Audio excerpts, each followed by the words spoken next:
Hey guys, welcome to Smart and Oblivious. I'll be the smart one today and I'll be the oblivious one. you'll see why, but if you haven't noticed why we call ourselves that, check out our other video, episode 1. It's a good video, go check it out. But today we're going to be talking about episode 2, not quite recapping everything, but we're going to discuss topics that relate to episode 2 and then also everything after that going forward. Further ado, let's get to our first topic. We're going to talk about how Tyrion is being portrayed in this second episode. Also talk about what his future will be going forward. I want to give you this start on this one because I think you had a pretty good topic strength to it. My view as far as Tyrion goes is that the show is basically telling us how to think. I think at the beginning he was portrayed as the villain. We sort of grow to love him. The show shows that he's changing and being this nicer person, and they want to work with the Starks. Killing his father is a big step, and all of a sudden then he started coming over and helping the Starks with different wars and stuff. Now, I think because of an ending, they want us to not be so loving towards him, because I think he's going to die in the end. He's going to die in this in the next 2 episodes, I think. Not in the war, but I think in the next 2 episodes, because right now he's going down into the crypt where he's a lot safer. So I don't know exactly what's going to happen in the crypt. Daenerys is basically telling him he's not thinking right. He's not telling her the right things and basically calling him an idiot. So it's sort of the show's way of changing our view of him. And I think the show is helping us be okay with him dying, which I think he will die in the next 2 episodes. I can see that, but in my thinking, it's like looking at the last episode, how Daenerys was very upset at him and he was afraid that he was going to die and that Jorah or Varys would be the next hand. That's why he said, oh, you two better be prepared. You might be the next hand of the queen. Yeah, I remember he was he was walking down and he's like, you guys are going to be wearing this pretty soon. But then Jorah kind of remind her of, like, he's smart. Like, he knows what he's talking about. He's survived so much by his smarts and his way of talking, which I think talking from him can get him in trouble sometimes and kind of seem very suspicious. I think with him, he's in this world because of his smarts, and I think that's good because moving forward, if things were to change, the whole aspect of Westeros, if it were to change, like, he should be the one that's not in charge but helping lead the way to a better world. So I think he has a good purpose in life, but it just depends on if he'll survive. If he'll survive. So you say maybe in the next 2 episodes he'll die. Maybe, maybe not. I think he'll survive all the way through. All the way through? All the way through. All the way through. All right. I think there's some certain things that might happen we won't get to right now, but I think he's got a pretty important purpose later down the road. Well, so I think every episode we'll be talking. We'll come back and maybe viewpoints will change with every episode. So. Yep. We're going to move on to Arya's weapon. We want to get on this just a little bit more because it seemed like in the episode they made it funny to where she kind of went to Gendry and was like, my weapon. He's like, yeah, I'm right on it, after she threw the dragon glass at the wall, because he saw that she's really good with any kind of knife or, you know, possibly sword. And he walked in, she was shooting those arrows, and he walked in on her, hitting the bullseyes with his arrows. So they're really gearing her up as a true marksman, like a true assassin. So I mean, this is going to be really cool. But the weapon itself, they only showed us the blueprint of what she wanted, and then she got it from Gendry later on in the episode. It seems like, from what you were saying before, that it's detachable. I think it has more purpose than that, to where she'll use it as a stick like she did when she was in Marine, trying to defend herself against the waif, because those two would have war. So I think she's very comfortable with that type of style. But then at the same time, it's a spear. Right. She can poke, or from a distance, poke whites and White Walkers with dragon glass. Well, it's a smart idea because like she doesn't have to get that close. Well, it's very lightweight and it's long, to where swords are long but they're heavy. So you try to take one swing and all of a sudden you got 3 more whites coming after you. Where her poke, go, block. You know, she can do a whole lot. Poke like Gentry did, huh? Also another topic we got, but so basically, I think what's going to happen is if she gets into a fight and she needs to defend herself, it's not going to be a spear that's going to be just poke. I think it's going to come apart so she can dual wield it and take care of multiple people. And you really see where she was trained to be. What is that guy? The Svengali guy that trained her? Jack and Agar? No. Before that, the very first one. Sergio Farrell? Sergio. I don't know what the hell, sir. What Sir. is cereal? Cereal. Cereal? Not cereal. All right. Cereal for 4L. All right. I hope I got that right. That's why I just say Svengali. But anyways, I think the fighting skills that she learned from him, which we don't even know if he's dead or not. He might come back, right? There's a big iffy kind of thing. The one that trained her? Yeah, originally. He just sort of disappeared and he's not in the stories anymore. He's gone. I think he's coming back. But I think Faceless Man is still there. She was taught a lot of different fighting techniques, and I think when she splits that spear, I think if you look on the end on that blueprint, I think there might have been dragon glass on both ends. It wasn't a spearhead, but I think it was dragon glass wrapped around it kind of thing. I know for sure there's one dragon spear. glass head at one end of it. So I think she can dual wield that, and I think the main purpose of that come apart is to dual wield it, and then when she sees that dragon, if she gets a chance to get the dragon that the Night King is on, boom, she's going to put that sucker together, and it's going to be a spear, and her main focus is looking for that dragon. She wants to be the one to kill that dragon. I know she knows that the Night King has a dragon, but she's only seen him from a distance once. But now that she's in Winterfell, I'm sure that the stories have come out that dude's got a dead dragon.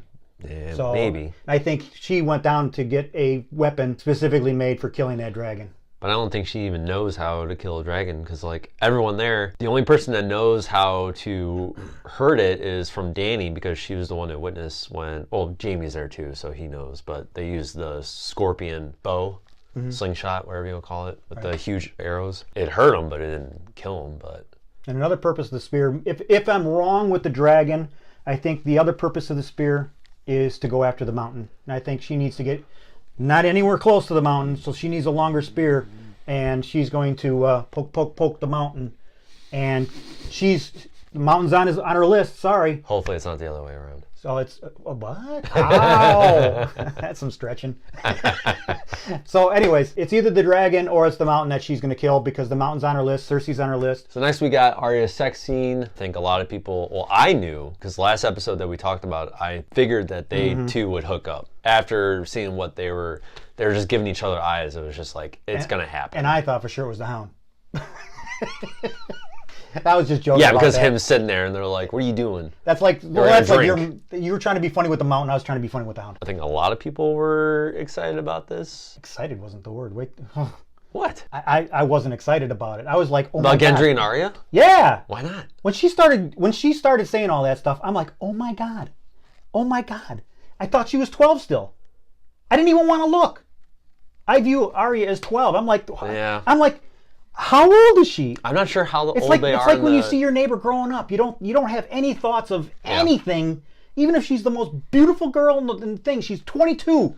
Well, you just don't think, because it's your neighbor and you saw her grow up and you think of her different. But it's hard to see like what their age is for their character compared to their like real life, because they just grow up, but in the TV show they might stay not too far. I think when that's Sansa? That's what's hard about the show. They never showed how many years has passed by since season 1 to season 8. I heard Sansa was 14 when she got married and consummated with Ramsay basically raped her. Yeah. I think they said that she was 15 or 14 at that time. So if she was 14, then Arya at that time was like 11 or 12. But in this scene with Gendry, she is supposed to be 16. So even at 16, I was just like, oh my God, I hope they don't show anything. I hope they don't. And they they didn't. They showed a little bit. They showed side Hogan. I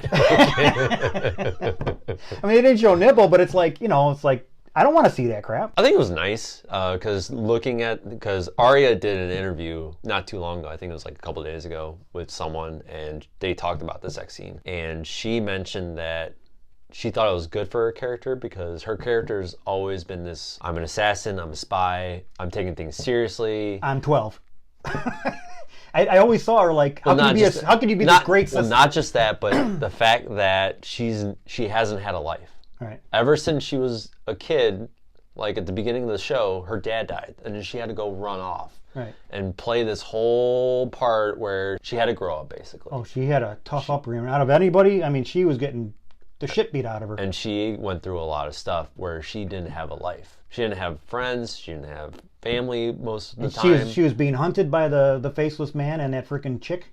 But when she met Gendry, they had a connection. They had something where it's like, finally she has a friend that she can trust. Right. And I think when they finally met each other again, she definitely has feelings for him. So she saw that as, who knows if we're going to live. Right. I need some sort of feeling. And she kind of explained that in the interview, where it's like that glimmer of like hope of being normal. Somebody that's going to have your back no matter what. Yeah. So I think it was nice. I think it was nice because it showed that this assassin is not this 12-year-old. Now she's having sex. She's having a life. She's having all this stuff. Going into adulthood. I think the show is sort of telling us that she's not 12. She's older. And they're trying to convey that she's older and she can be this badass assassin. Because now she is older. And I think it's nice too because the show portrayed it in a good way. Because like they didn't have to show that much. Because the show, they show so much more. Oh yeah. Like Sansa's rape, they didn't show everything, but they showed enough to where it's just like, oh, like that was just too much. But this, it wasn't too much. It was just enough to where boom, bang, you're done. Like with Sansa, my butthole cringed. Ugh. Like puckered up. So yeah, next topic we have is Brienne becoming a knight right towards kind of the end of the episode. I think this is more of I don't know how you explain it, not a redemption, but just something that she's always wanted to be. Earlier in the series, she always said that like her father told her she can never be a knight, but I will teach you how to, swing a sword to defend yourself. So I think that one thing that she couldn't have, she really wanted. And then finally, I think Jaime being the one to knight her was perfect. Yeah, it sort of shocked me. I'm like, stand up. I'm like, what? Really? Are they doing this? And it makes sense, a knight making another knight. Like, you don't need a king, you don't need a queen. You just need a fellow knight that's been knighted before. I think that was... I don't know how that works, so I don't know if that's true. It makes... Because even Jaime was the Kingsguard. Like, that was a very higher up position. Like, I think that should give you enough power to decide who should be a knight and who shouldn't. Right. Just because if you do knight someone, you trust them to be on your team. So he's still holding that position too. So it's yeah, kind of. But at the same time, Jaime mentioned that he wants to serve under Brienne because he knows Brienne is smart. She knows how to fight. She knows how to battle. She's survived so much. So he's showing confidence in Brienne too. Yeah, which is nice. Which Brienne wanted and needs, and and she deserves. I think she deserves it. She's doing pretty awesome. I think that was a good moment. It also helped that Tormund was just hilarious. The red. Yeah. Okay. The guy that kept tackling people out of frame there. He drank giant's milk. Yeah. Oh, that part from the teat for 3 months. I love Tormund, but I think I thought he had alcohol in the horn, and he said, yeah, it was all milk. Well, it wasn't milk. It's their wildling drink up north, which is very strong. Sure, look like tit milk. I think that was really cool. I think that goes more into what's going to happen to her now, which we'll get to in just a little bit. When he's drinking that, the look on Brienne's face is just like just disgust. She didn't know what to do. She looked at Jaime, and Jamie's like, I don't know what you two are about, but the funny thing is, he likes you. But yeah, that part where he just tackled Jon before Sam. He totally just cock blocked him. Yeah, I was like, what the? Or I should say hug blocked. He's like, there's my guy. So yeah, moving on, we'll move on to the crypts in the Winterfell. Do you want to go ahead and start this one off with your topic? Yeah, I think if you watch the last video, I talk about things that are going on in the crypts, and I think they're talking a lot more about the crypts and bringing them in into episode 2. They talked a lot about the crypts and also how they're sending people down there and sending people down to protect the families and the kids and stuff like that. And also they're having a lot of scenes down there, and that's where Jon and Daenerys had their little talk. So I think they're more focusing on the crypts and bringing that to the forefront of our minds now, because something's going on with the crypts. And I think if you look back at our episode 1 and what I thought with them bringing the crypt on the forefront, I think I'm definitely in the right path. You're on the right path, yeah. Go back if you want to go back. We're not going to discuss it now, but go back to episode 1. Check that out, please. We'll try and keep this video short. Yeah, just a little bit on that. The crypts is like the foundation, basically. Winterfell was built on top of that, but like you said, there's more to it. More in there than we think there is. Right. And plus they're talking about it more in this season than they have in any other season before. Right. And they talk about the crypts as being this, when our ancestors die, we bring them down there and we bury them down there, and we don't burn them, but it's more or less a jail. And you'll see if you go back to episode 1, you'll see that it's not just a burial ground. It's a jail. It's a prison for these people down there. So, and that's why they have iron swords across their lap, and a couple of them have iron crowns on their head, and the iron keeps the dead down. Weighs them down and they can't get up, especially White Walkers. The Night King's intention to go after, well, this is funny, I said the Bran. Raisin Bran. So his intention of going after Bran mentioned in the episode that he's the one that he's after. It's the reason why he's coming down here. He's been going after the Three-Eyed Ravens for a long time. In future past, which I think was pretty interesting, he said, to think about how he is now the Three-Eyed Raven, and now the Night King is coming to get him. Why didn't he come before to go after the Three-Eyed Raven? And if he's going after the Three-Eyed Raven, he's been across the wall. He's been beyond the wall. Well, the Three-Eyed Raven has been north of the wall. Okay. Ever since, like, that's where he stays. There's that one like tree place. Weirwood tree. Yeah, that one tree that he's been forever, which is past the wall. Okay, that's. But it just doesn't make sense. Why now? Why is he coming now? Which I think in our last episode we talked about how he's got more intentions than just killing everyone. Right. In terms of Bran, there's also that theory of Bran now was also Bran in the past. And in the past, in the past, like Bran the Builder and Brandon the Architect or whatever it was, wasn't it? Wasn't there an architect or a Bran the Builder was the one that built the wall with Bran the Banker, Bran the Baker, Banker. But there are a lot of Brans to where it also goes back to Old Nan back in season 1 where she told Bran stories when he was a kid in the bed because he couldn't walk. And she would keep mixing up his name, thinking that he was Bran the Builder or he was a different Bran. Who she was talking to at that moment, yeah. Yeah. So doesn't that tell you Old Nan is a lot older than what everybody thinks too? Yeah, maybe she's from the past too. Maybe she was put on this earth to guard the Three-Eyed Raven. Well, she's dead now, I think. Till the next one comes, and then all of a sudden there's Old Nan again, telling them damn stories. Down there, Old Nan. Oh, and don't. Damn crows are all freaking liars. That's a key quote, and I don't know how that's going to play in. We'll see. Yeah, we'll see what else is in store. I know from this episode, I don't know, what was your opinion on this episode? Like, what did you think overall? You don't have to go into specifics, just overall. I think there's a lot of information really fast. I think they're, in the first 2 episodes, they're really bringing everybody in, and they don't have a lot of time to spend a lot of time on specific people, so there's a lot of jumping around, which I sort of like, because you're trying to figure out what the hell that whole conversation was, and all of a sudden they get another conversation, and you're like, your mind's like, hold it, I haven't even decided what that was, and now I'm trying to listen to this one.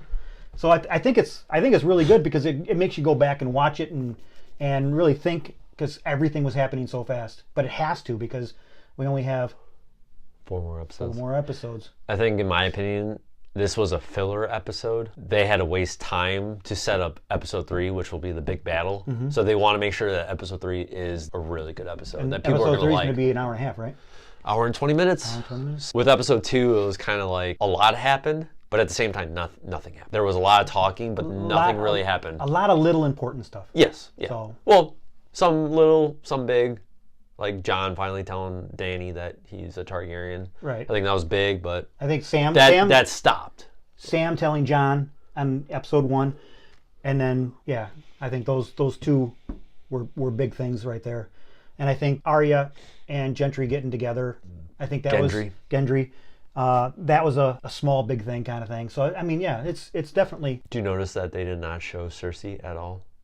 That past episode. I didn't even notice it. Really? Yeah. Nothing about the King's Landing, nothing about Cersei, nothing about the Golden Company. We'll see if they actually show anything next episode. Might be something really going in the background.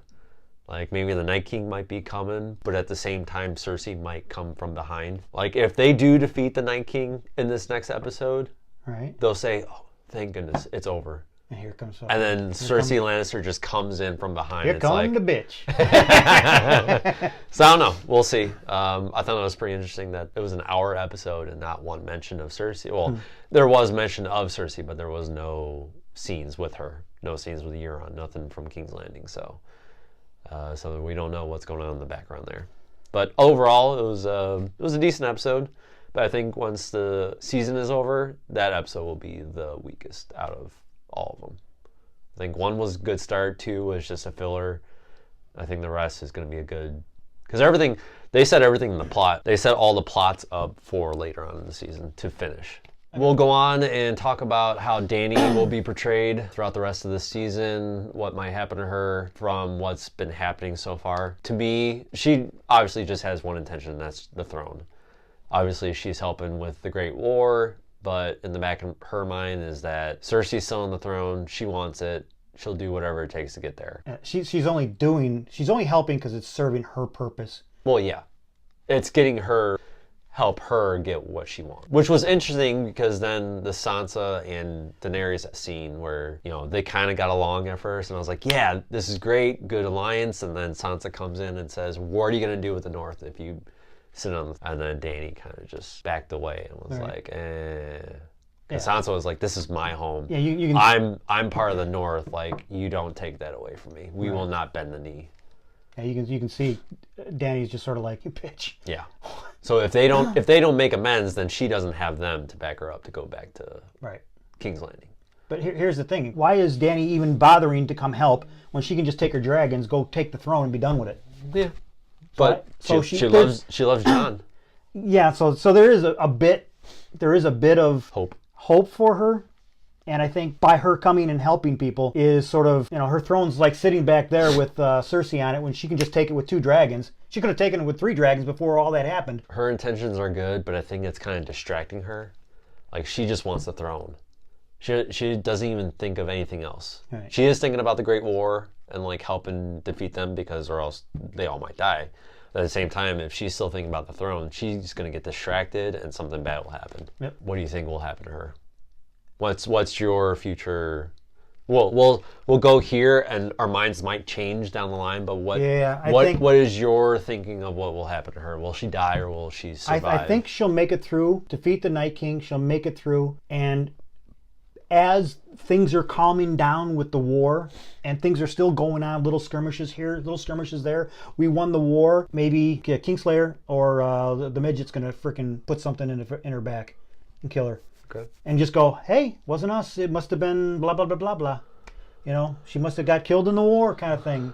And they're going to hide the death. So I think she's gone. But I also think Tyrion's gone. So we'll see what happens. Maybe Sansa will get near to her. And it's funny because everyone before the season started said that she's pregnant. And there's no speaking of that she's pregnant in these first 2 episodes. So I don't even know if she is or if she ever will be. Like, because people are like, oh, Jon and her had sex. Like, she's now pregnant. It's his freaking aunt. I know. I'm going to see my aunt in a couple months. I can't even imagine. Well, Jaime and Cersei hooked up, and they're brother and sister. Yeah. And they have kids. I don't have a sister. I have 2 brothers. Not happening. Not unless I'm on top. I think in the end game. Nope. I think in the end she'll die. It will be from a Lannister, but it won't be Tyrion or Jaime. It'll be Cersei. So what episode do you think? I'm saying she's dying. 6. Next Sunday she's dead. No, episode 6. Episode 6. Wait, episode 5. I say episode 3. She's gone. Next topic we got is, in your opinion, who will die? I think 2 people. I think the guy, dude with the patch. 2. You only got 2? 2 guaranteed. 2 guaranteed. Okay. The dude with the patch. Beric Dondarrion. Okay. You just looked at the list. You couldn't even tell the name. I don't know.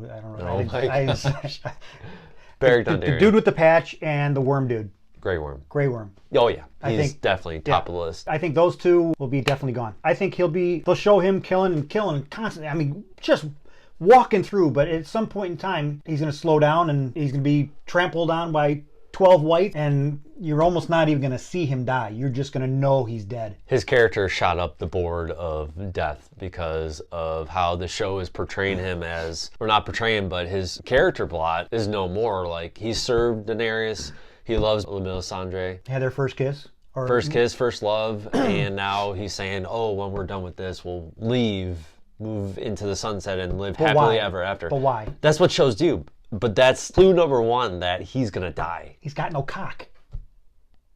She needs somebody that's going to she needs somebody that's going to go, hey, I got something for you. It doesn't matter. What are they gonna do for the rest of their life? Snuggle? Yeah. She wants something. She's a pretty girl. There's She's young. There's other ways of pleasing the opposite sex. I think he gets his tongue cut out too. Figure that one out. Shut up. Those are your two? Those are my two. I'll cut all that out. Mine, we'll cut one out. Grey Worm, Brianna Tarth, Davos Seaworth, Podrick. Actually, no, Podrick might survive. I think.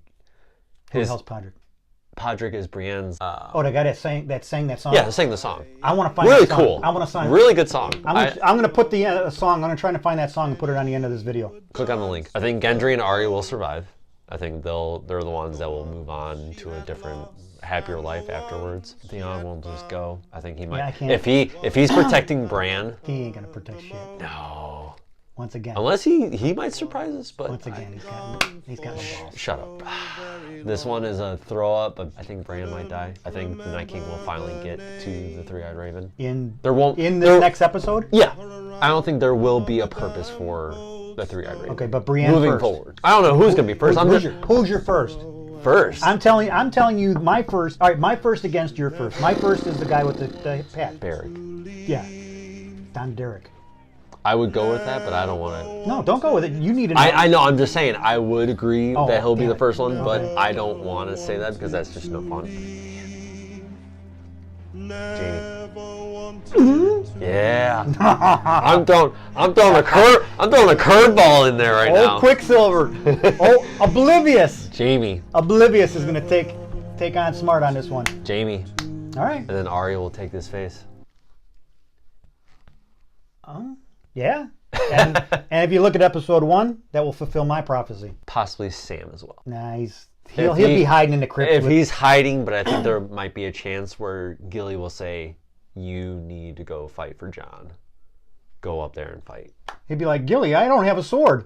I gave it away. You never know. It's been in my family for 500 years, but here. I swear, if the show leads us to Sam killing the Night King, I'm done. I'm done. I'm out. Just like those three guys up at when they were talking, Sam and what is John and what was that guy in the middle? Who was that guy anyway? He's the Lord Commander. Oh, okay. Yeah, when those guys are talking, it's like it's going to be a cold day in hell. And here we are. I'm going to fight for you. It's like, no, you're not. It's like, I've killed a White Walker before. Yeah. In the back. Yeah. So that's our episode. Thanks for watching. If you like the videos, hit the like button and subscribe. We'll be doing our videos every Tuesday, the Tuesday after every episode that airs. If you like, leave a comment or even a question down below from our video and we'll get back to you. But other than that, thanks for watching. Yep. Also, thank you for watching. And also, if you have a topic you'd like us to discuss next week and you want our view or opinion, put them in the comments and we'll do that too. Okay? So thank you. We'll see you next Tuesday. Happy Earth Day. I got a question for you. Yeah. So when Euron wasn't there and Cersei was doing nothing, waiting for everybody to come, and everybody's gone off to Winterfell and she's doing nothing, you think she's getting it on with the mountain? Oh, hell no. What do you? Why not Qyburn? I get there. You want some dead dick, bitch? I'll give you the werewood tree. I hope this can air online. We might have to make this a bonus content.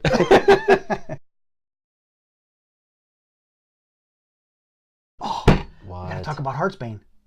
Why? That's fucking awesome. Oh, when yeah, Heartsbane he gave it to Jorah. I told you.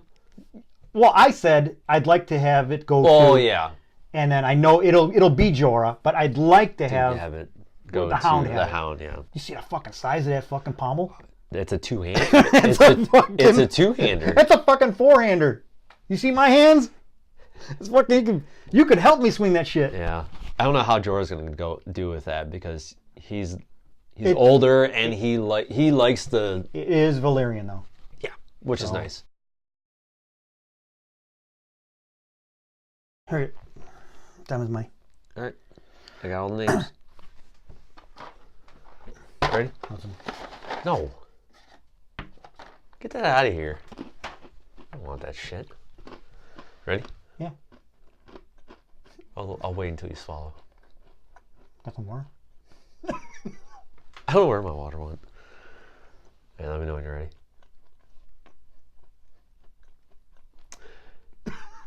ready. Next topic we got is